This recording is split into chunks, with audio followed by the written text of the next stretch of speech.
Hello friends, मैं धीरज वर्मा हमारे YouTube channel जिंदा दिल वर्मा में आप सभी का स्वागत करता हूं। और आज मैं एक नए टॉपिक के साथ आया हूं जो दहेज प्रथा से रिलेटेड है।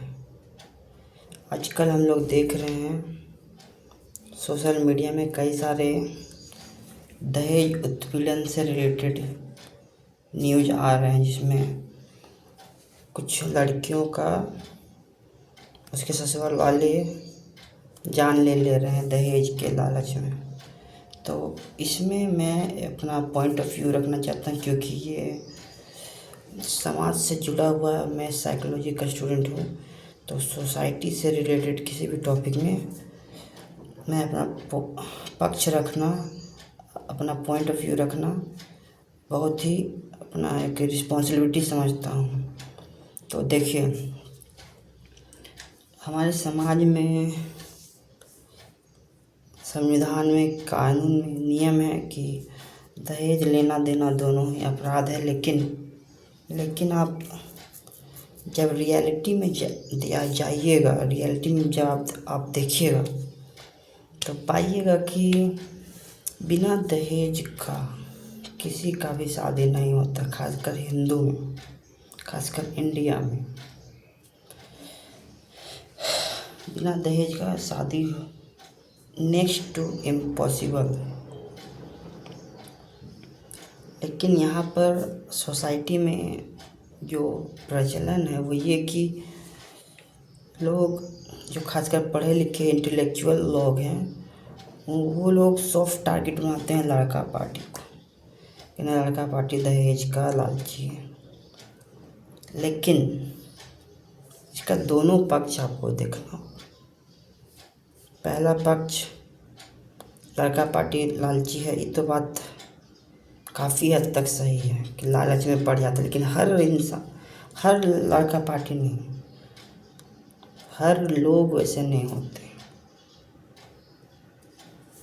लेकिन दूसरा पक्ष ये भी है दहेज प्रथा से रिलेटेड,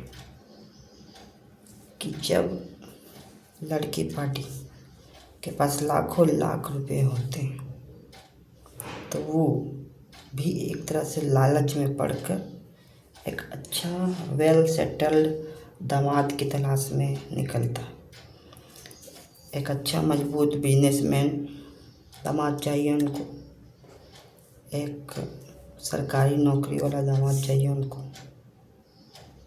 ये रियलिटी है लड़की पार्टी की। हर इंसान अपने बेटी के लिए एक सिक्योर लाइफ चाहता है, सिक्योर लाइफ पार्टनर चाहता है, जो कि सही भी है। लेकिन सिक्योर लाइफ पार्टनर और सही लाइफ पार्टनर में भी डिफरेंस हो सकता है।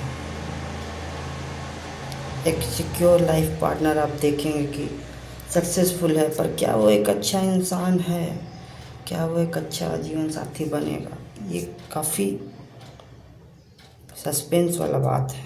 एक तरह का जुआ है कि आप सक्सेसफुल बिजनेसमैन से अपना बाल बच्चा का शादी करवा दीजिए, बेटी की शादी करवा दीजिए, एक अमीर घराने में शादी करवा दीजिए, पर क्या वो अमीर घराना संस्कारी भी है, सभ्य भी है, सामाजिक भी है, समझदार भी है? ये भी तो आप देखिए। आपने देखा बड़ा सा महल जैसा घर, 4 चक्का गाड़ी, बैंक बैलेंस, सरकारी नौकरी, पर क्या वो सही है? ऐसा भी तो हो सकता है आपने जिस सक्सेसफुल इंसान से शादी करवा दी अपने बच्चे की, वो कैरेक्टरलेस भी तो हो सकता है, पैसे के नशे में चूर भी तो हो सकता है, किसी भी तरह का नशा भी तो कर सकता है वो। लेकिन आप उनकी लाख बुराइयों को इग्नोर कर दीजिए क्योंकि वो सक्सेसफुल है। आप कभी भी एक अच्छे इंसान से, भले वो कम सक्सेसफुल हो, अपनी बेटी का शादी नहीं करवाइएगा। ये रियलिटी है इंडियन सोसाइटी का। अगर कोई, यहाँ तक कि जाति बिरादरी में भी, अगर कोई आपका जाति बिरादरी में कोई अच्छा इंसान है जो लगभग 15-20 हज़ार कमा रहा होगा, तो उससे आप अपनी बेटी की शादी नहीं करवाइएगा, क्योंकि वहाँ लाइफ सिक्योर नहीं है इकोनॉमिकली। भले वो उसमें लाख अच्छाइयाँ हों उस लड़के में, फिर भी आप उससे नहीं शादी करवाइएगा। ये भी तो एक लालच है। क्या ये लड़की पार्टी का लालच नहीं है? और दूसरा बात, अगर मान लीजिए आज का ज़माना में लड़का लड़की लोग प्यार मोहब्बत में रहता है, आपकी बेटी किसी से प्यार करती है, जात में हो चाहे परजात में हो, उससे तो आप नहीं करवाइएगा शादी, क्योंकि वहाँ आपका मर्जी नहीं है, आपका राजी खुशी नहीं है आप वहाँ पर। भले वो लड़की अपने प्रेमी के साथ कंफर्टेबल हो, वहाँ आप रिश्ता सेट नहीं करने दीजिएगा। कोई अनजान अजनबी से कर दीजिएगा सक्सेसफुल, भले वो रियल में कैसा है नहीं है, वो तो 6 महीना बाद, 4 महीना बाद, साल भर बाद पता चलता है, जब बेटी को प्रताड़ित किया जाता है। इतना प्रताड़ित कर दिया जाता है कि फिर वो या तो डिवोर्स के लिए मजबूर हो जाती है, या फिर उसका फिर कुछ दुर्घटना घट जाता है। तो जब आप लालच में फंसकर किसी भी अनजान सक्सेसफुल अमीर से अपना बेटी का शादी करवाइएगा, तो फिर उसका नुकसान भी भरपाई करना पड़ेगा। तो जब आप अपना बेटी का रिश्ता तय कीजिएगा, तो आपका उस परिवार का सोशल इमेज क्या है, सोशल कैरेक्टर क्या है, समाज में कैसा उसका पहचान है, ये भी आप देखना पड़ेगा आपको। लेकिन आप यहाँ सरकारी नौकरी वाला देखे नहीं, यहाँ बिजनेसमैन सक्सेसफुल देखे नहीं, वहाँ अंधाधुंध पैसा दो, पैसा उछल देते हैं। वहाँ लाखों लाख रुपए दहेज दीजिएगा, राजी खुशी, मजबूरी में नहीं, राजी खुशी गाड़ी दीजिएगा और सुख सुविधा के सारे साधन दीजिएगा महंगे महंगे। वो भी एक तरह का लालच है। अगर दहेज लेना अपराध है, तो फिर अपने पैसे के नशे में चूर होकर किसी भी रैंडम अनजान से अपने बेटी का रिश्ता जोड़ देना भी अपराध है। भले आपके बेटी का मर्जी हो या ना हो, बस कहीं भी बात अपना जिम्मेदारी से आज़ाद हो जाना। और फिर जब दुर्घटना घटता है तो फिर रोइएगा, दहेज हत्या हो गया, ये हो गया, वो हो गया। अगर लड़की जात का कुछ दुर्घटना घटता है दहेज उत्पीड़न से रिलेटेड, तो उसमें उसका फैमिली का भी रोल है। उसका शादी के टाइम जो अगुआ बनता है, झारखंड बिहार में लोकल में बोलते हैं, लोकल लैंग्वेज में अगुआ बोलते हैं, तो अगुआ का भी एक बहुत बड़ा रोल होता है। अगुआ किस तरह से बढ़ा चढ़ा के, तोड़ मरोड़ के लड़का का तारीफ़ किया, लड़का पार्टी का तारीफ़ किया, आप उसमें मैनिपुलेट हो गए।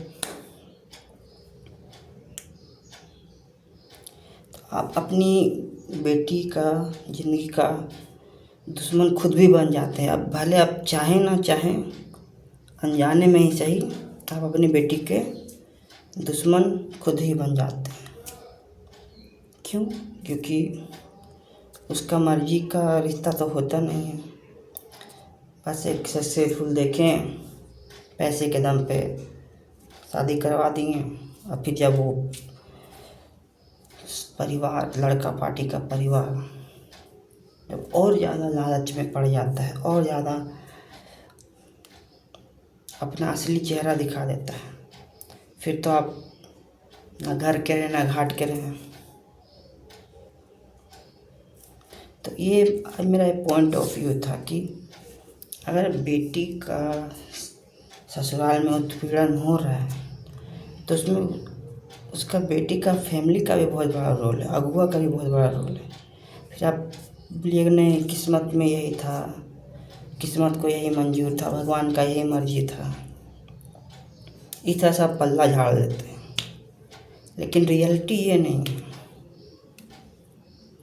तो ताली दो हाथ से बजता है। उसी तरह से अगर दहेज का लालची परिवार ससुराल पक्ष को आप दोष देते हैं तो आप भी अपने आप को भी दोष दीजिए, क्योंकि आप अपने बैंक बैलेंस पैसे के दम पर, पैसे के अभिमान में आकर के एक सक्सेसफुल को दहेज दे के खरीद लेते हैं। फिर जब वो उसका लालच बढ़ जाता है फिर आप विक्टिम कार्ड खेलने लगते हैं। किसी भी नॉर्मल स्ट्रगलर से आप अपनी बेटी की शादी करवाइएगा नहीं, भले वो उससे कितना भी इमोशनली अटैचमेंट रखता हो, दिल से उसे प्यार करता हो, उससे आप शादी करवाइएगा नहीं। भले कोई 10-15 हज़ार 20 हज़ार लाइक काम करता हो, वैसा स्ट्रगलर प्राइवेट जॉब वाले से तो आप अपना बेटी की शादी करवाइएगा नहीं। आपकी बेटी कहीं कुछ किसी से प्रेम प्रसंग करती होगी तो वहाँ पर भी आप नहीं करवाइएगा शादी। भले आपकी बेटी फिर इमोशनली मेंटली टूट जाए, लेकिन वहाँ आप शादी करवाइएगा नहीं। करवाइएगा अपना खुद का मन मर्जी से, और बाद में जब नुकसान होगा तो फिर रोते रहिएगा। Thank you. यही एक मेरा पॉइंट था इंडियन सोसाइटी से रिलेटेड। तो एक साइकोलॉजी स्टूडेंट के नाते मैं इंडियन सोसाइटी पेरेंट्स को ये सलाह दूंगा कि आप अपनी बेटी का जब भी कहीं रिश्ता तय करते हैं तो सिर्फ सक्सेसफुल पैसे वाला वेल सेटल्ड देख के दामाद मत चुनिए।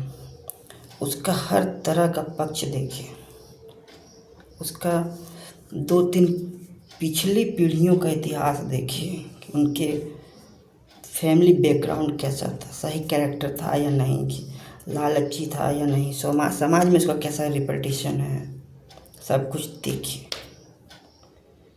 और उसके बाद और सबसे बड़ी बात कि क्या आपकी बेटी का मर्जी है उस परिवार में शादी करने का या नहीं। अपने बेटी का राजी खुशी मर्जी आप पहले जानिए, फिर कहीं रिश्ता करवाइए।